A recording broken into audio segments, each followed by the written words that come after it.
الحمد لله رب العالمين والصلاة والسلام على سيد المرسلين وعلى آله وأصحابه أجمعين أما بعد. قال الله تبارك وتعالى في القرآن المجيد والفرقان الحميد: أعوذ بالله من الشيطان الرجيم بسم الله الرحمن الرحيم وكل من عليها فان ويبقى وجه ربك ذو الجلال والإكرام. صدق اللہ العظیم. عزیزان گرامی، اسماء الحسنی کی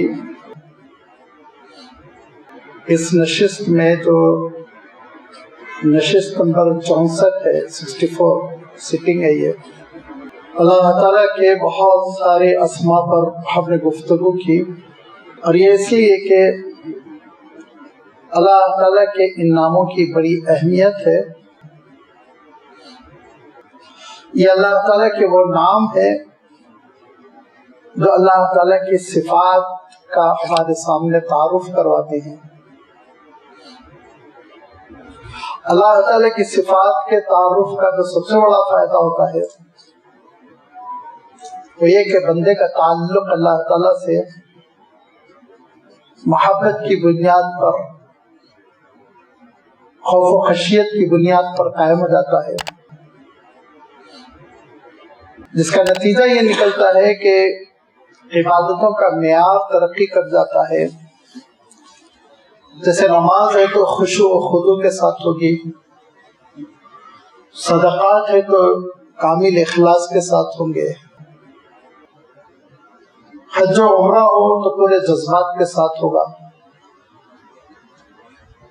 اگر اللہ تعالیٰ سے یہ تعلق نہ ہو، قلبی تعلق خاطر، محبت کی بنیاد پر، تو معاف فرمائیے، ہو سکتا میری تعبیر، میرے الفاظ سخت ہوں یا غلط ہوں، لیکن یہ عبادتیں شکلوں کی صورت میں مراسم کی شکل میں رہ جاتی ہیں، جس میں جذبہ نہیں، جس میں دلچسپی نہیں، جس میں رغبت نہیں. جیسے کہ آدمی اٹھک بیٹھک کر رہا ہو. الحمدللہ اکثر مسلمانوں کی عبادتیں اللہ تعالیٰ سے تعلق ہی کی بنیاد پر ہوتی ہے، لیکن اس میں اضافہ اور ٹھوس بنیادیں اسی وقت فراہم ہو سکتی ہیں جبکہ ہم اللہ تعالیٰ کی صفات کو سمجھے. یہی وہ وجہ ہے کہ اللہ تعالیٰ نے قرآن پاک میں اکثر و بیشتر آیتیں، اگر میں یہ کہہ دوں کہ قریب 50% آیتیں ایسی ہوں گی جن کے ختم پر اللہ تعالیٰ کا کوئی نہ کوئی ایک نام آیا ہے. کہیں العزیز الرحیم، کہیں الشکور الغفور، کہیں الرحمن الرحیم، کہیں العلیم الخبیر. دیکھتے آپ چلے جائیے. اور پھر یہی نہیں بلکہ اللہ تعالیٰ نے بعض مقامات پر تو ترتیب کے ساتھ کئی ناموں کا تذکرہ فرمایا. جیسے کہ آپ سورۃ الحشر کے آخری رکوع میں دیکھیں گے، هو اللہ الذی لا الہ الا هو الرحمن الرحیم عالم الغیب والشہادہ. آگے فرمایا کہ هو اللہ الذی لا الہ الا هو. ارشاد فرمایا الخالق البارئ المصور. ارشاد فرمایا المؤمن المہیمن العزیز الجبار المتکبر سبحان اللہ عما یشرکون. یہ کیوں ہے قرآن پاک میں، کلام الہی میں اتنا ان صفات کا، ان اسماء الحسنی کا حوالہ؟ اس کی وجہ یہی ہے کہ ہماری سیرت کی تعمیر ہو سکتی ہے ان ناموں کی روشنی میں، ان صفات کی روشنی میں. برصغیر ہند و پاک میں جہاں بہت سی عجمی خرابیاں ہیں، خرافات ہیں، وہیں اللہ تعالیٰ کے اسماء الحسنی سے بے اعتنائی بھی ہے، بے توجہی.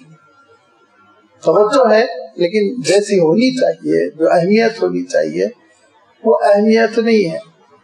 ورنہ تو جیسے مسجد بقیع میں یہ نشست ہوتی ہے، کم سے کم ہر محلے کی ایک مسجد میں تو یہ نشست ہوتی ہے، ہر مسجد میں نہیں تو کم سے کم کسی محلے میں 30-35 مسجد ہے، ایک مسجد میں تو ایسی نشستیں ہوتی، لیکن آپ نے نہیں دیکھا ہوگا حیدرآباد میں یہ ایک ہی نشست ہے، شاید کوئی اور کسی اللہ والے نے قائم کی ہو، اللہ تعالیٰ اس میں برکت دے اور ایسی مجلسیں قائم ہو جائے، محلہ محلہ، بستی بستی، یہ اللہ تعالیٰ کا ذکر ہے، وہ بھی اللہ کے گھر میں، سوچیے آپ کتنی فضیلت ہے، کتنی برکت ہے۔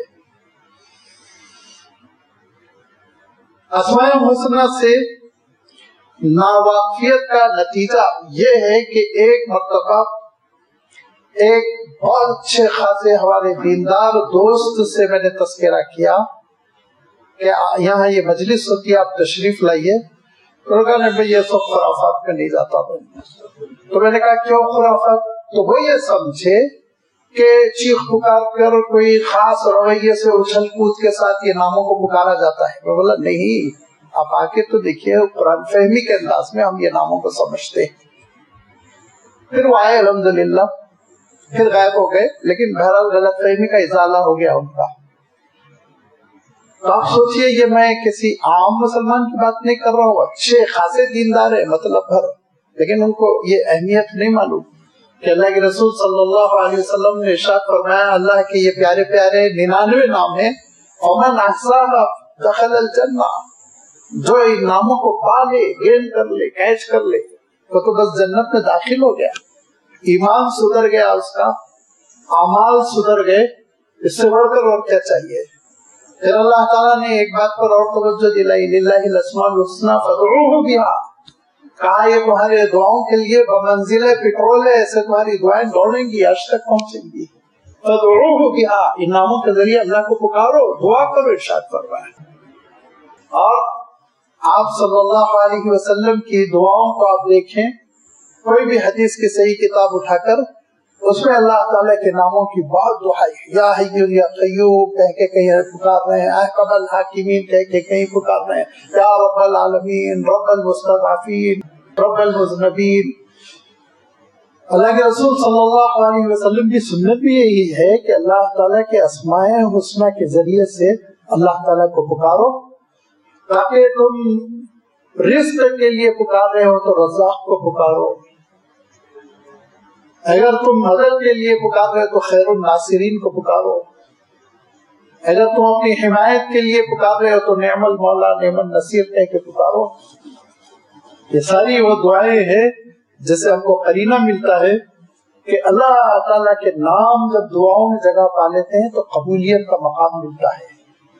یہی نہیں، میں نے بھی عرض کیا کہ بیشتر آیتوں کے اختتام پر آپ اسماء الحسنہ دیکھیں گے، اس کو فواصل الآیات کہتے ہیں مفسرین کی اصطلاح میں۔ تو اگر آپ کو صحیح قرآن فہمی حاصل کرنی ہو تب بھی اسماء الحسنہ سمجھ لینا چاہیے، ورنہ آیتیں نہیں سمجھ میں آئیں گی، اور کس آیت کے اختتام پہ کون سی صفت رکھی گئی، کون سا نام رکھا گیا، یہ علم مناسبت یہ اسی وقت سمجھ میں آئے گا جبکہ ہم اللہ تعالیٰ کے ان پیارے پیارے ناموں پہ غور کریں، توجہ سے سمجھنے کی کوشش کریں۔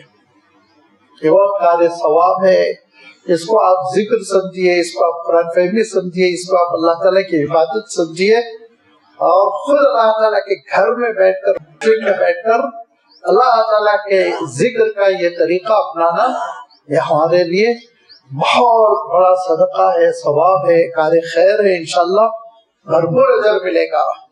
لہذا ہم نے اللہ تعالیٰ کے ان ناموں سے واقفیت حاصل کرنے کی کوشش کی۔